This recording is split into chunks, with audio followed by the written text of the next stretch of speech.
С открытием форума всех присутствующих поздравил вице-президент Абхазии Виталий Габния. Он зачитал поздравительное письмо от президента Рауля Хаджинба, в котором, в частности, подчеркивалась позитивная роль подобных мероприятий для развития системы образования в республике. Депутат Народного собрания Луганской Народной Республики Олег Коваль выразил уверенность, что салон станет хорошей площадкой для обмена опытом и идеями в сфере образования. Трудно переоценить значимость и актуальность данного мероприятия. Ведь глобальные политические и общественные изменения, которые сегодня происходят в мире, требуют качественно новых подходов к системе образования в целом. Первый Абхазский международный салон образования даст хорошую возможность для глубокого и целенаправленного обсуждения насущных вопросов воспитания и образования подрастающего поколения. Участникам форума был представлен небольшой видеоролик, который подготовили сотрудники Министерства образования Абхазии о роли знаний для развития прогресса. Знания открывают путь в большой мир к великим достижениям. Без любви к знаниям не построить заветное будущее. В современном мире самым эффективным оружием в руках человека стала информация. А использовать информацию правильно можно лишь с помощью знаний.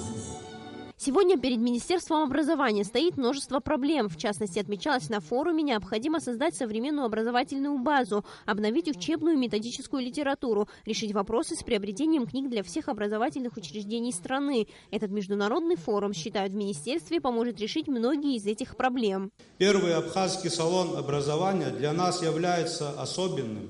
Он стал заметным и ожидаемым событием для всего педагогического сообщества Абхазии.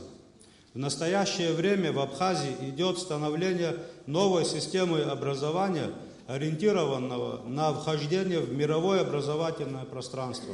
И этот процесс сопровождается существенными изменениями в педагогической практике. Несмотря на большие проблемы, стоящие перед педагогическим сообществом, наша работа продолжается.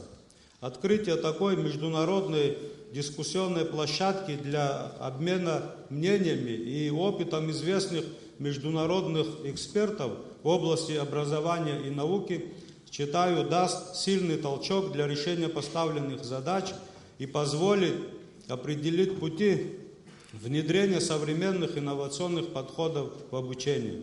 Качественное и современное образование всегда было основой развития любого государства. Участники форума отмечали, что именно образованные люди, ученые, учителя, просветители сыграли главную роль в создании и укреплении современного абхазского государства. Жизнь не стоит на месте, и новое время бросает нам новые вызовы, на которые невозможно ответить без развитой современной системы образования. Это требование обусловлено новой экономикой Абхазии, настоятельной необходимости в свободном рынке местных квалифицированных кадров, технологическом, сельскохозяйственном и туристическом секторах, а также развитием государственных и гуманитарных институтов.